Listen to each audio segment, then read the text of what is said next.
بسم اللہ الرحمن الرحیم۔ السلام علیکم ورحمۃ اللہ وبرکاتہ۔ عابد راجہ چینل کی طرف سے آج میں اپنے دوستوں کو رسول اللہ صلی اللہ علیہ وآلہ وسلم کا ایک فرمان بتاؤں گا۔ آپ دوستوں نے اس پر ضرور عمل کرنا ہے۔ جو بھی مسلمان صبح اور شام 3 بار یہ کلمات کہے تو یقیناً اللہ تعالیٰ قیامت کے دن اس کو خوش فرما دے گا۔ یہ رسول اللہ صلی اللہ علیہ وآلہ وسلم کا فرمان ہے۔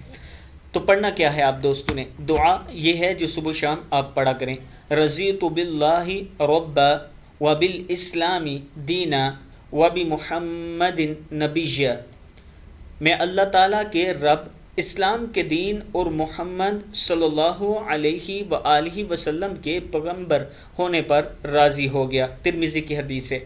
اس دعا کو آپ دوست یاد کر لیں اور صبح شام ضرور پڑھا کریں۔ اس کے ساتھ میں اپنے دوستوں سے ریکویسٹ کرتا ہوں کہ میں ایک غریب فیملی کا گھر بنا رہا ہوں، آپ دوست اس میں تعاون فرمائیں تاکہ ان کا گھر جلد سے جلد بن سکے۔ یہ میرا واٹس ایپ نمبر ایزی پیسہ اور جائز کیش اسی نمبر پر موجود ہے۔ السلام علیکم ورحمۃ اللہ وبرکاتہ۔